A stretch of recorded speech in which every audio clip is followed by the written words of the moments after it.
Goffstown Select Board regular agenda meeting for February 23rd.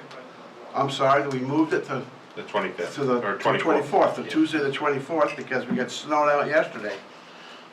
Call the meeting to order. Would you all join us to the Pledge of Allegiance? I pledge Allegiance to the flag of the United States of America and to the republic for which it stands, one nation, under God, indivisible, with liberty and justice for all.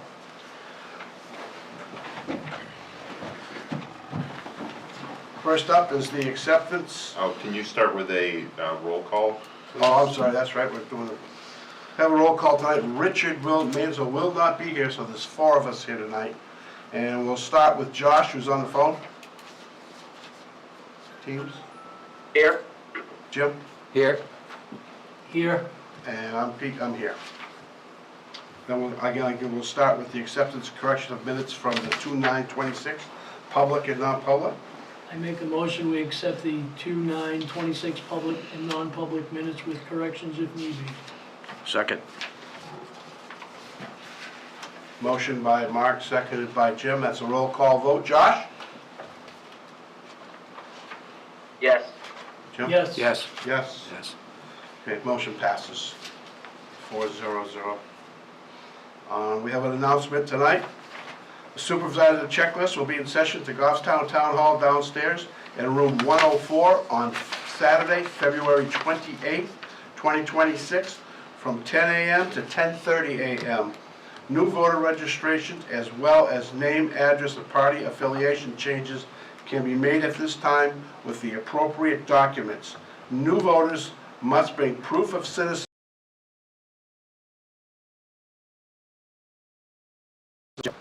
to vote, and that's under NHRSA 654:12. This will be the last day to register to vote until the town election on March 10th. Anybody got anything else? I would just like to just mention the 2 retirements we had last week. One with Diane, and we were at the library, and then of course we had one over at the police station. Both was long-time employees, so it was really good to see Diane and Mr. LaRoche retire in good standing and good health, which is the good thing. Is there anybody here for public comment? There's no public here. Okay, we'll close public comment, and we have the finance director here, financial audit for fiscal year ending 12/31/24.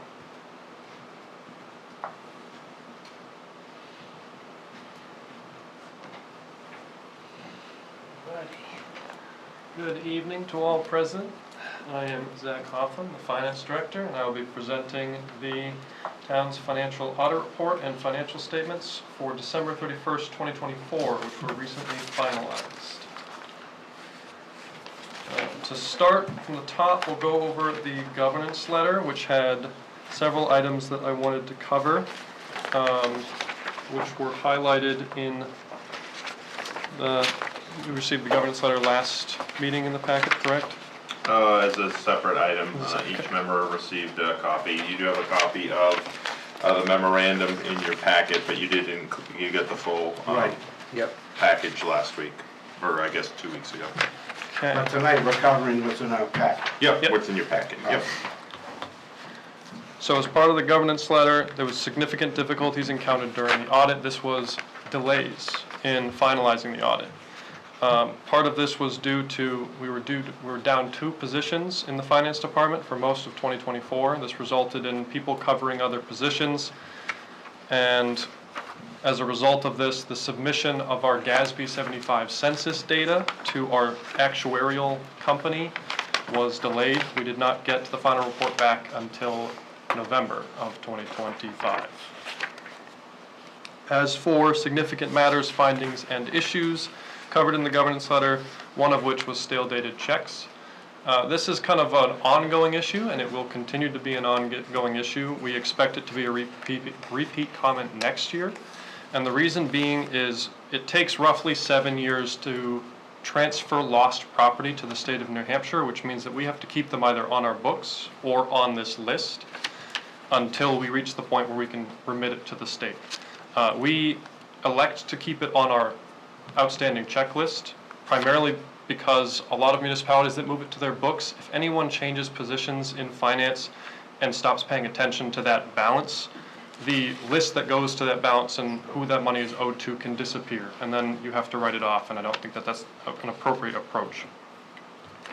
The second comment was purchasing at the highway department, and I'd like to preface this with, this has largely been resolved with the update to our purchasing policy in late 2024. We had a very low purchase order policy threshold for, it was at $5,000, which doesn't cover much in municipal finance nowadays. And we included a lot of exemptions, things that the board would generally waive.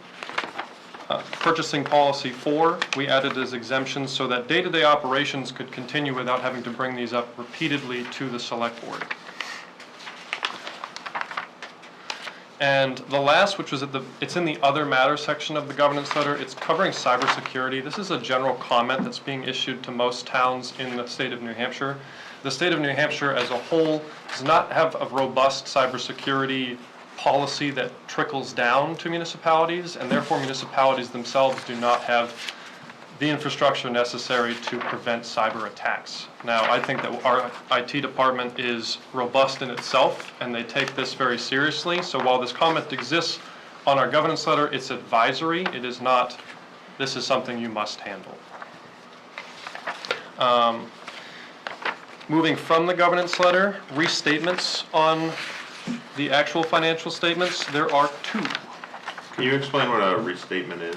Yes, it is the restatement of a prior year's fund balance, which is any change in revenue related to a prior period or any change in expenditures related to a prior period, which we've identified in the current period. Both of these affect what is called net position. It exists outside of funds, so we have our general fund and sewer fund that are affected in this scenario, but neither on the fund basis are affected, only on reporting figures. So one of these is the Meeting House long-term receivable. We've always had it, but we just didn't report it. It just wasn't identified as a significant reporting item until we were reviewing the 434 last year. And I didn't put the initial date on here, but we initially donated property to Meeting House, which is an elderly housing building. The value of the building was assessed at $1 million. And in 40 years, they are due to pay that back to us. And we charge them 1% interest every year based on their income. The Sewer Enterprise Fund's restatement was related to infrastructure assets. I won't get too deep into the details, but in our prior auditors were capturing a single line item called CIP projects as assets without itemizing what those assets truly were. We did not believe that that was an appropriate means of recognizing infrastructure assets, so we deferred that to a later period, which was this period, in identifying those assets and recognizing them individually for what single piece of infrastructure they were updating. And moving from restatements onto the management letter. Now this is called the Independent Auditor's Communication of Significant Deficiencies in the audit report. It's at the very end of the audit report. This is where they report comments, findings that rise to the level of being communicated to the public in the audit report rather than the governance letter, which is just directed to the board. And the only comment on this was segregation of duties, primarily in the finance department. So prior to mid-late 2024, we had one position which held administrative authority in the ERP financial system, as well as effectively the review position of all financial data that goes through finance. and holding the position of treasurer, which would otherwise handle all deposits and receipt of money. Most of that was delegated. And the audit team believed that that was a significant deficiency because it presented significant risk. But that's been changed now, right? We have since split the positions of finance director, treasurer, and assistant town administrator and HR director. So a lot of these duties have been split. I mean, we already had, I believe, effective protections against issuing bank transactions that couldn't be reviewed and writing checks that weren't reviewed. I mean, many of the systems in our banking alone require dual authorization, so that many of these risks were mitigated as is, but separating these positions was, I think, a necessary move. And I think lastly, we're going to cover fund performance, and I will preface this by, these are as of December 31st, 2024, so 14 months ago. For the general fund, there were no restatements, no accounting or reporting issues identified during the audit, other than the purchasing comment in the governance letter, and adjustments proposed in the audit were of routine nature. We had a budget surplus of $1,672,342. Of that, $106,972 was a revenue surplus. That represents 0.41% of the annual estimated revenues, and an unexpended balance of appropriations of $1,565,370. This is largely due to vacant positions in 2024, and this represents 5.97% of the annual budget. Keynote, our 2025 projection for unexpended balance of appropriations is $530,750, which is 1.97% of the annual budget, which I believe is more reflective of our actual budget performance. For the EMS fund, again, no restatements, no accounting or reporting issues, and adjustments were of a routine nature. It's important to note that when comparing our internal financials for the EMS fund to the financial report itself, there is a major adjustment that gets made every year for the EMS fund. We recognize internally revenue as what is collected.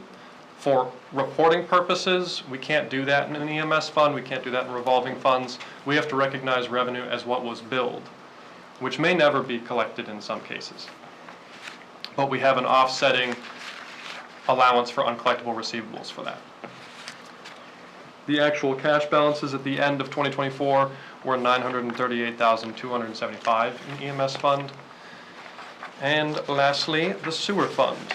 As I mentioned, the restatements were related to the infrastructure proper historical recognition. There were no accounting or reporting issues identified in the audit. I did want to mention that the finance department is taking the initiative to more accurately itemize the infrastructure in the sewer fund.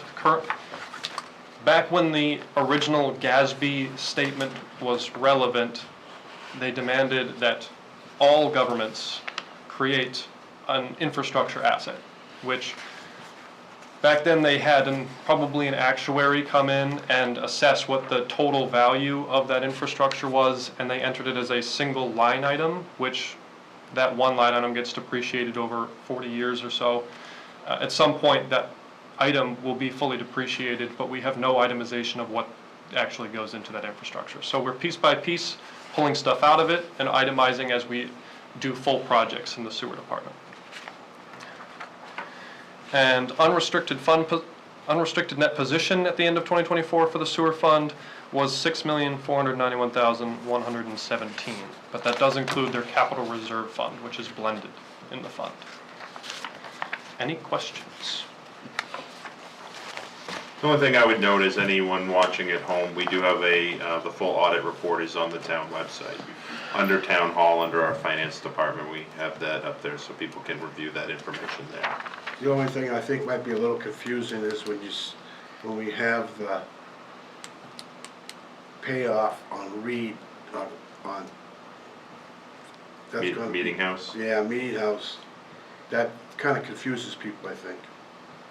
Yeah, so that one, I had pulled that up while, so that one will be in 2036, so we'll have that. We do get an annual revenue from them of $10,000, but yeah, that was almost like a very, like providing them with the capital facility. They were able, because there was a CDBG grant Right. that paid for that. It was a partnership. And 36, they're gonna pay 40 million? No, 1 million. 1 million. Value. 1 million Yep. in Yeah. 36. Yeah, yeah, in, yeah, 2036. So, just, if I'm hearing correctly, there's nothing we need to do to keep our good standing as in town? Correct. With regard to the, Yep. okay. All of the findings should be resolved this year with the exception of the outstanding checks, which we will keep on the Right, list. but you're gonna keep, and that's it, okay. So there's nothing we need to do, all right.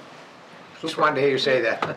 Very And the good. other thing is, we do anticipate receiving the end of the year audit for 2025 much earlier, simply because we've got a full, at this point, we've got a full house in the finance department. Last year, we brought on 3 new employees in that office, so they've all got a year under their belt at this point, so. Awesome. Good. Thank you. Keep up Thank the you. good work. Thank you Thank very you, much. much appreciated.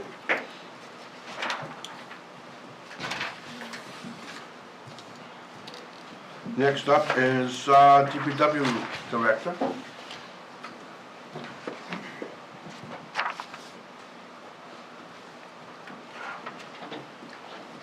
Good evening. Good evening. Okay, so 2 items for DPW this week in your packets. The first is our annual notice of construction season hours. It's everybody's favorite time of year because it means spring is hopefully right around the corner. As you all know, I think annually the department shifts to a 4-day work schedule, 4 10-hour day schedule in the construction season. In the winter, it's usually a little bit too much of a fight with daylight to try to squeeze in that. Plus, historically, we've liked the coverage of an extra day during the week in case we do get those storm pop-ups, although they always seem to happen on a weekend this year.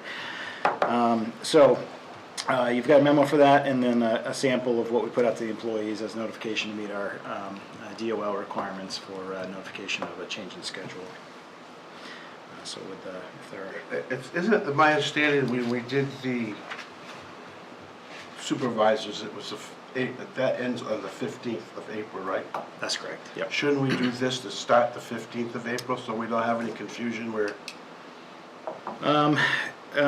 We could, I think usually the season supports, we try to start at the beginning of April. I think the idea with the supervisory coverage was just in case you get that weird late season storm, you've actually got somebody who's tabbed, as being it for the overnight call-in. So I don't think the two need to be mutually exclusive. I think we can transition the work schedule at the beginning of the month, and then we'll have that extra belt and suspenders, I guess, protection from the overnights as far as the supervisory rotation goes.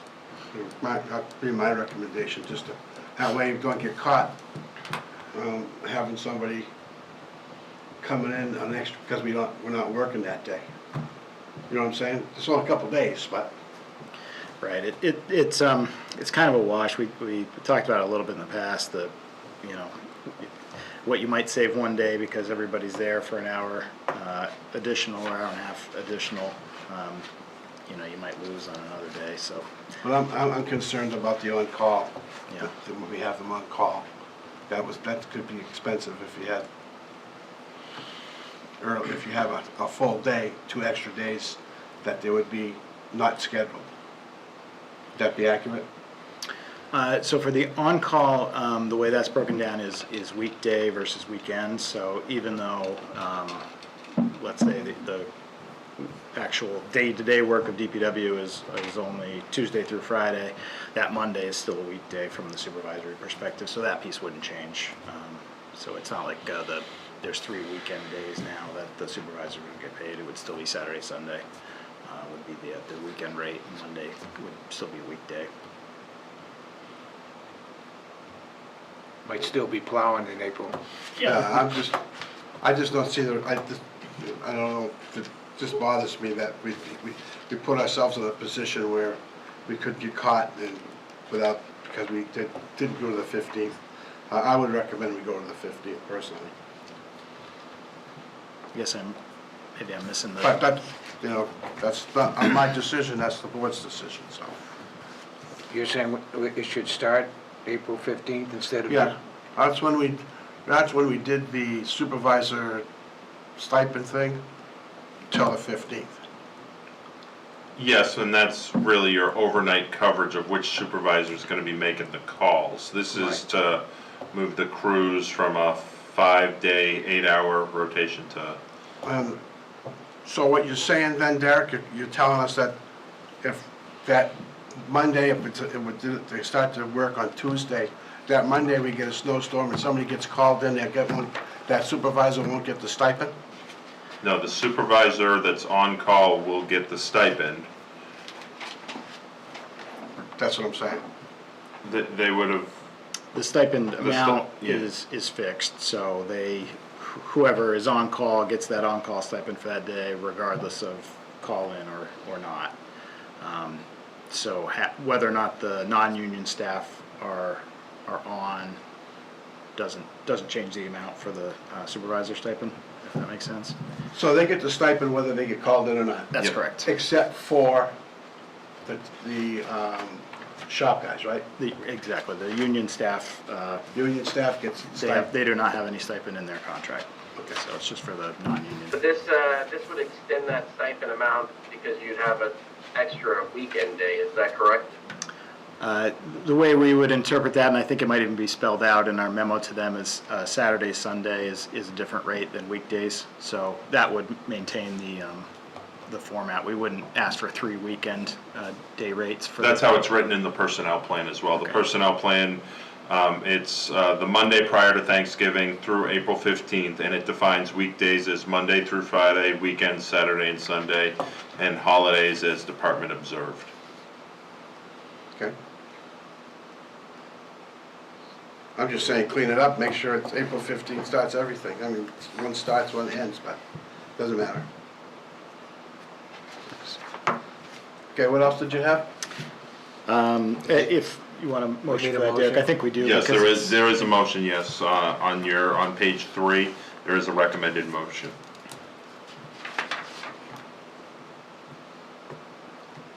I'll make the motion to approve the DPW 2026 construction season schedule as proposed. I'll second. Motion by Mark, seconded by Jim. Roll call, Josh? Yes. Jim? Yes. Mark? Yes. And me, yes. Next. Okay, thank you. And then the second item is our, everybody's probably sick of dealing with this project, and we haven't even started it yet. It's the 2022 Montelona Road Hazard Mitigation Grant project to replace the culvert on Montelona Road near East Dunbarton Road with a larger 12-foot span box culvert. As you might recall, this was a short-term plus-up of the hazard mitigation program funding by FEMA. In coordination with the state of New Hampshire, they used some of the, I think at the time was COVID funding, but I could be wrong on that, to go from a 75-25 match to a 90-10. Previously, the board has seen information when we applied for the grant, when we were awarded the grant, and then most recently when we had the approved contract with the engineering firm that the state approved. You folks signed that. Actually, the chair signed that, I'm sorry. Now it is time, the state has approved our wetlands permitting and our plan of action as far as the construction goes. So it's time to put this project out to bid, and hopefully we get some favorable bids back to accomplish the work this summer.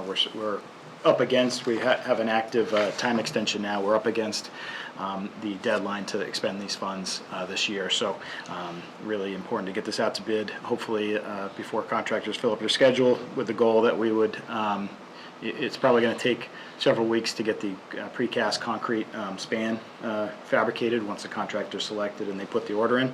But also, we would like to close, it's going to require full road closure for a good portion of the work. We'd like to schedule that so it begins after school is done. The detour route is not terribly long, but it's tough because it's Grady Hill, which is not the greatest road to be sending a lot of traffic down, especially larger traffic.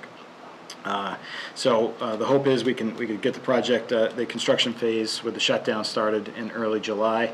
Our engineers believe for a box culvert of this size, they're typically seeing about 12 weeks for full project completion. I'm hoping the closure portion will be significantly shorter than that to be able to be done before the fall season. But if the contractor comes in and they give us a schedule, if the awarded contractor has a schedule that'll extend into the school year in 2026-27, we'll circle back around with the school and the bus company, of course, at that time. But first things first, we need to put the project out to bid, see if we have any interest from contractors, and then go from there. We've got the overall project was estimated at $423,000. Given that was a couple years ago, unfortunately, we may see some differing bids. The engineer's estimate is a little, well, I guess we're going to use a range here between $350,000 and $400,000. So we should have funding there, but you don't know until you bid on a project like this. Pretty intensive bid documents. I gave you the bidding package portion, but the specifications in the contract is pretty significant as well. Being a federal project, some of the Buy America provisions are exempt for this HMGP grant program, at least for this round, and some of the labor restrictions with the prevailing wage and that type of thing have been exempted. So that may bring the price down a little bit and hopefully keep us in budget. If bids come back in a few weeks above what we have left to spend, we come back to the board with a proposal to either take on maybe a portion of the work with town forces or scrimp and save in some other areas to try to make sure it gets done, because this will Cinderella will go away at the end of the year if we don't get this project done. So.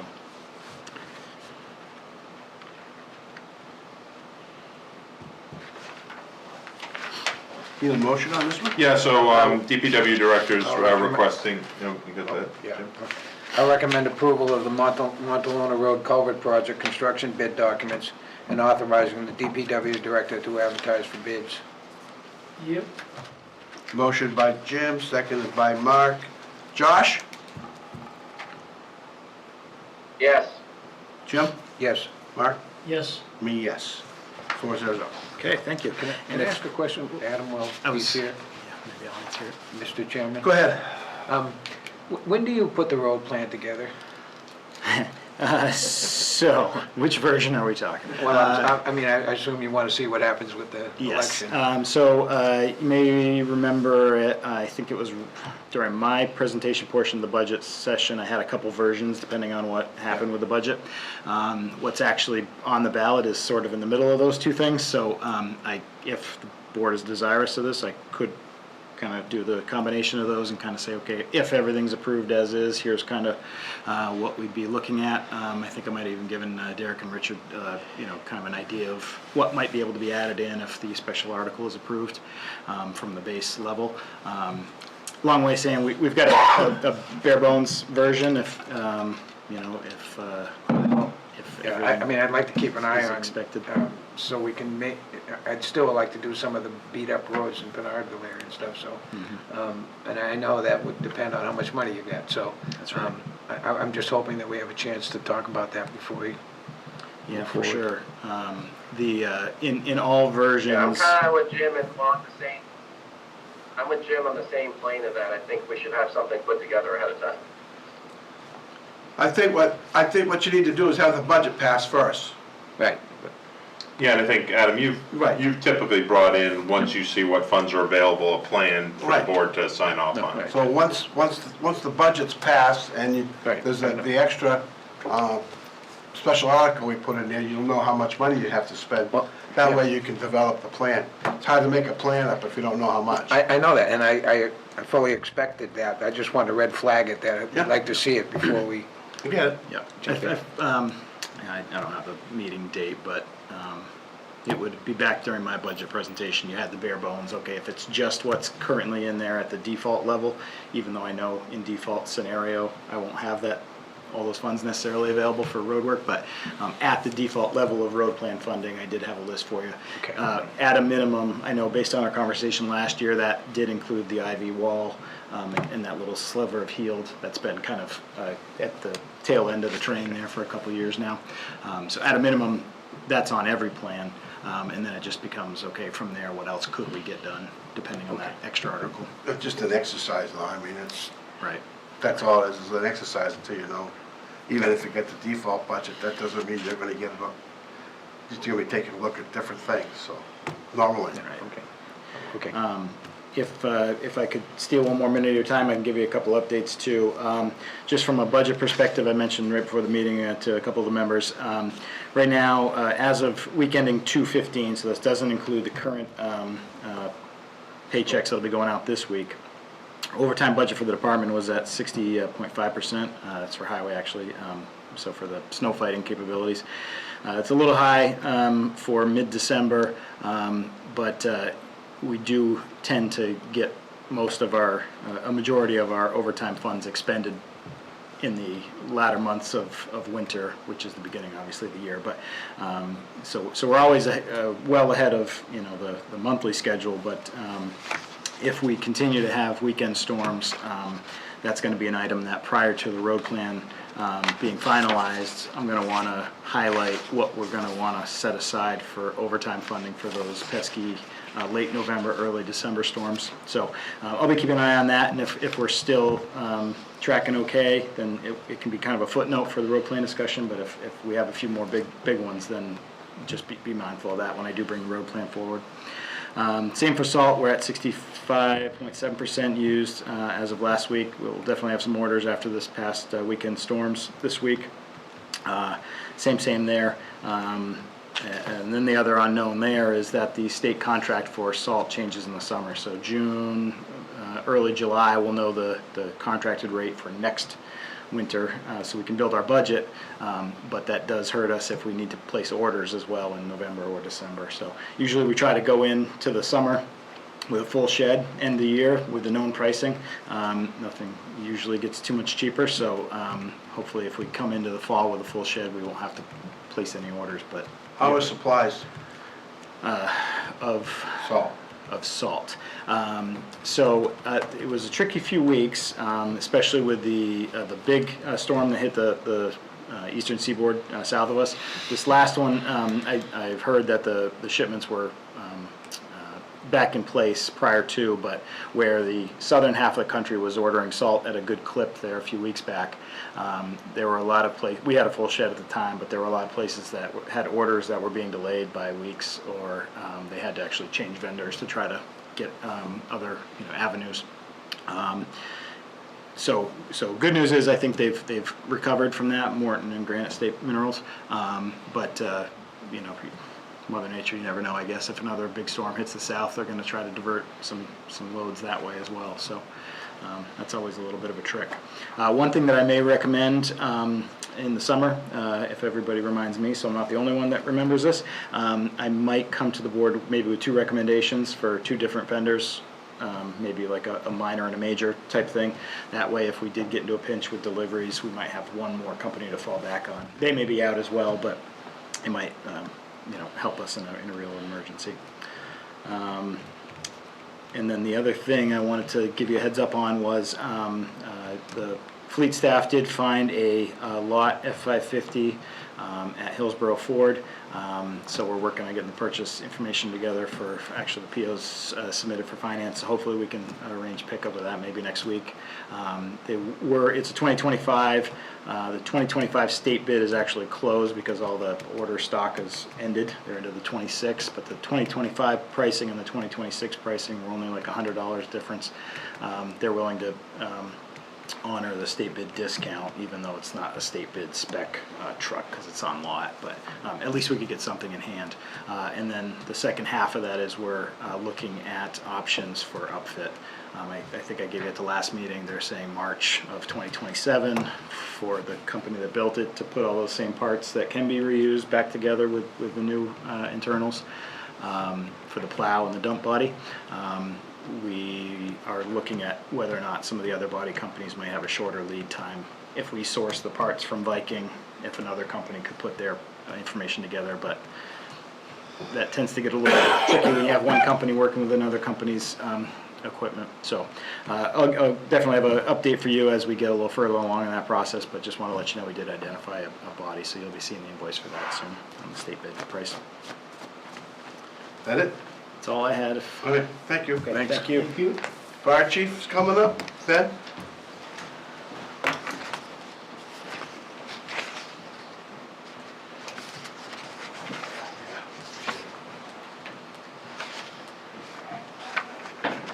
Good evening, Ben Solak, Fire Chief.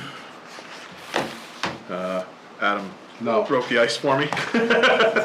So we're here to, unfortunately tonight, to talk about a early failure of an engine in car 2. So car 2 over the weekend had a pretty significant engine issue on the way to a call. Long story short, this is a somewhat of a known issue around this age vehicle. Specifically, this is in reference to the active fuel management system, which causes problems with the displacement on demand system, which is all about fuel savings, dropping some of the lifters. So long story short is we were planning to replace this. We have a order placed. However, that order is not due until they're hoping July. We would be able to see it, and then it would take another month for upfit. So our replacement would not be until August. And this repair we're looking at is, if we bring it back to factory, it's going to be about $9,000 to repair. And if we bring it back to factory and get rid of the active fuel management system, which we believe caused this problem based on research that we could find, and I will say Adam's crew, the mechanics, did a phenomenal job on Monday during the snowstorm getting a lot of information for me for this. So I really appreciate their teamwork on that. It will be about $10,000. So if we were to replace it, their recommended cost would be about $10,000.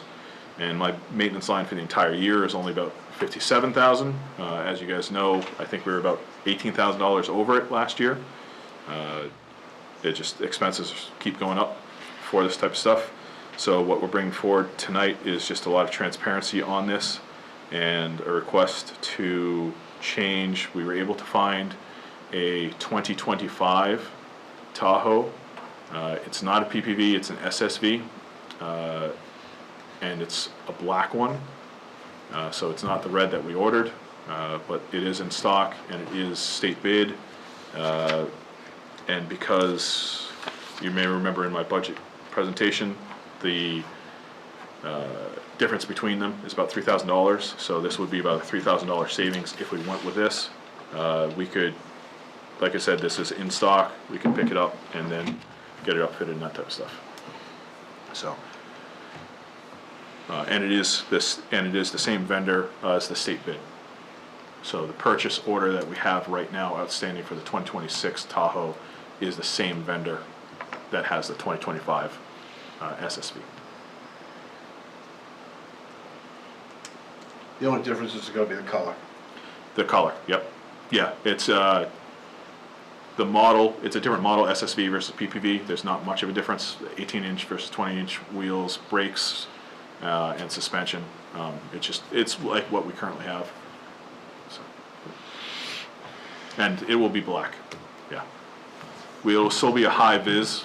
I like transparency, so it's going to be high vis, and it's going to be marked up just like the current car 2 is. Okay. Josh, you got any questions? Yeah, I was a bit not clear. Are we repairing the car? Spoke with DPW mechanics on this. They gave me an estimate of about $10,000 to repair it. So I would not want to repair it because that's going to be about 1/5 of my maintenance line for the entire year for a vehicle that we already plan to replace this year. Okay. So, are we selling it off? What's the plan? The plan, as we usually do, is it would just go to auction. You're gonna strip everything off, right? Yeah. Yeah, we have a lot of equipment moving from that to the new one, and that was part of the original plan. What year is that vehicle? 2015? And how much do we normally get for those, Ben? I don't know that, Josh. I apologize, I don't have that number in front. It's, I don't know that we've sold one with this much engine issues Well, either. this Yeah. got a blown engine in it, Josh. It ain't gonna make much. So I don't know what you're gonna get for one with a Yeah, blown I get motor. it. I get that it's a blown engine. I'm just curious, how much do we normally get for it? And if it's close to what we would get for wholesale, can we trade it in when we go get the other car? Just curious. I don't, Adam, do you have any experience with trade-ins for state bid? Can you even do that?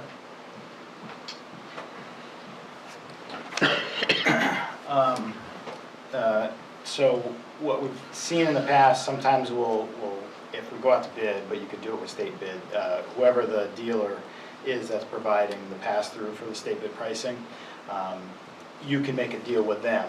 They will always have the ability to make an offer for a trade. What we've done when we do a sealed bid process is we say, we're not buying into this, but at least tell us what you would want to give us. You could do the same, I would presume, with the dealer. I can say I don't believe we've auctioned off a Tahoe in the past. For the cruisers, since we switched to municipal, you're talking anywhere from $2,000 to $5,000 we've been getting for those, but those have all been largely operational. A few issues here and there, but no blown engines that since we've been on municipal, I don't believe we've sold anything that's completely, DOA. Thank you. Anything That's else? why I'm thinking, can we just offload it versus sitting around and waiting to take it out to bid? So the one other thing I would say is the way we will record it in the finance is the full amount, the full cost of the vehicle would be expensed, and then our trade-in value would be shown as a revenue. So while we might only write a check for a reduced amount, it's gonna hit that PO for the full amount. We have to do that, we have to gross appropriate.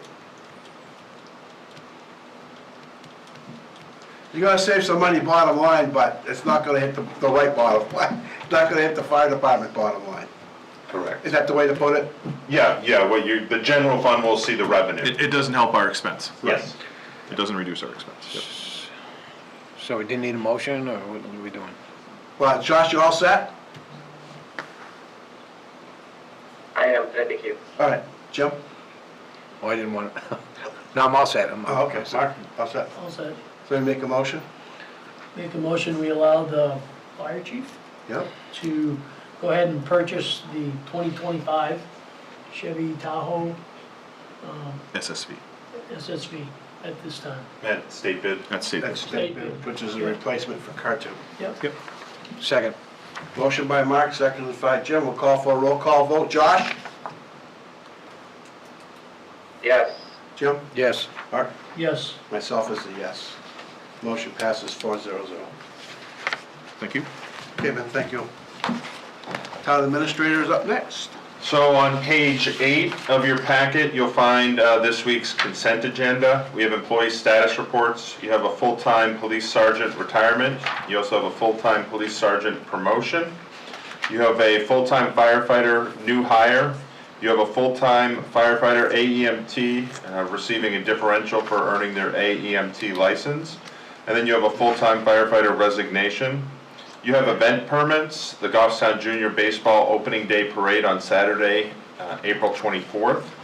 You have the Goffstown Rotary Club Car Show on Saturday, June 6th. And you have the Granite State Health and Fitness Foundation Glen Lake Swim on Sunday, August 16th, with a rain date of Sunday, August 23rd.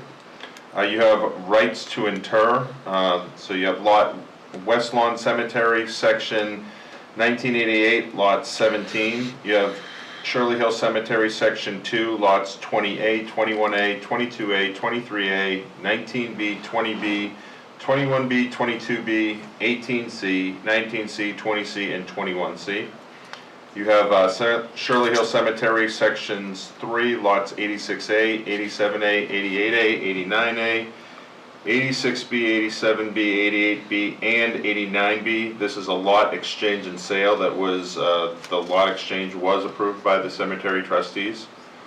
Shirley Hill Cemetery, section 3, lot 84A. Shirley Hill Cemetery, section 3, lot 85A. Shirley Hill Cemetery, section 2, lots 40B and 41B. Shirley Hill Cemetery, section 1, lot 108. West Lawn Cemetery, section 1994, lot 188. And then you have the aforementioned contract for professional service, I'm sorry, this is a different one. This is DPW, but this is contract for professional services for asset management, between the town and VHB. As you may recall, the town did accept grant funds. This is for the Clean Water State Revolving Fund for stormwater infrastructure.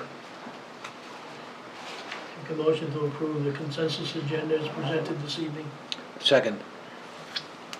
Motion by Mark, seconded by Jim. Josh, any questions? None. Call for a vote. Josh? Yes. Mark? Jim? Yes. Mark? Yes. Me, yes. At page 10, you have assessor's recommendations. You have a 2025 tax year. This is a tax deferral for elderly or disabled that recommend approval for map 36, lot 65 in the amount of $4,476.68. You have 2026 tax year veterans tax credits. There's 12 of those. You have 2026 tax year all veterans tax credit. There are 4 of those. You have a 2026 tax year elderly exemption. You have 1 of those. You have 2026 tax year service-connected disability. There are 3 of those. And 2026 tax year solar energy exemptions. There are 2 of those. Make a motion to approve the assessor's recommendation as presented this evening. Second. Motion by Mark, seconded by Jim. Josh? Yes. Jim? Yes. Mark? Yes. Myself, say yes. Motion passes. The next one, I'd ask for the Assistant Town Administrator to come up. She has some information about oil bid results.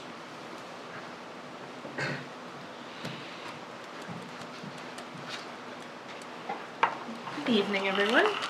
Good evening. All right, so the information in your packet was actually information we had received right 2 weeks ago. And while we were waiting for the next meeting to come up, it actually swung about $800 in the other direction. So instead of seeing a savings annually of about $530, we're now looking at an additional expense of about $300 per year. This is primarily due to the OPEC and holding productions, the unrest in Iran, higher demand forecasted for 2026, and tighter supply following January and February usage. So it's not horrible. It's pretty close to what we have now in our contract. Our contract rate currently is 2.7295, and our low bid is 2.828. So a slight increase, about 10 cents per gallon. And this is, the oil is a low usage for us. We don't use, I think it's about 2,000 gallons a year. It's just under 2,000 a year.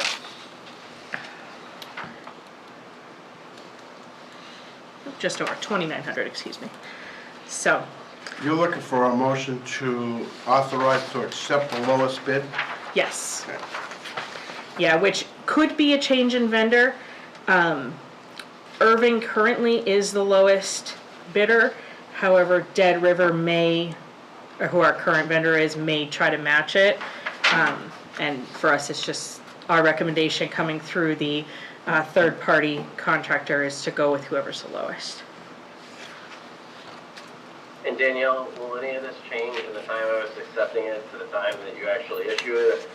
So, Like things are basically, yeah, these rates came in yesterday, so they're hoping to get an answer from me in the morning, and therefore there really wouldn't be a change, but there is the possibility of there being, 2 cents up or down based on the current information with the drafting of the contract, but that's why they're encouraging us to get the contracts signed and executed this week.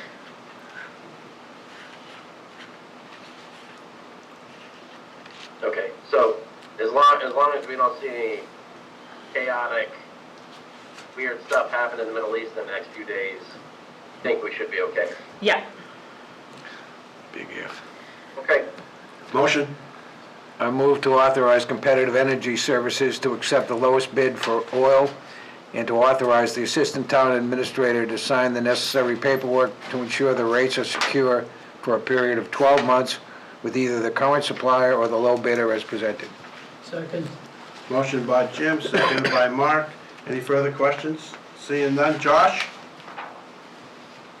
yes, Jim? Yes. Yes. And myself is yes. Motion passes. Thank you.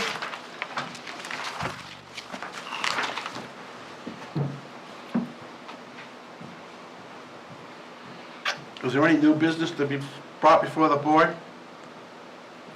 And our old businesses,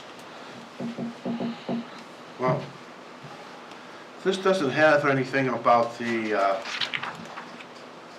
tower on it. Is the tower in service or?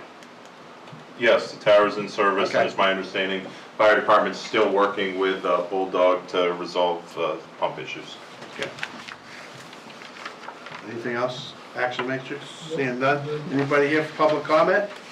Seeing no public comment, motion? Go into non-public. Yeah. Motion to go into non-public session, RSA 91-A:32 for compensation of public employees and hiring. Second. Anything else? No, that's it. Second. Josh? Roll call. yes, yes. Jim's a yes, Mark's a yes, you Yes, said? yes. And I'm a yes. That'll conclude tonight's public portion of our meeting. We'll be going into non-public.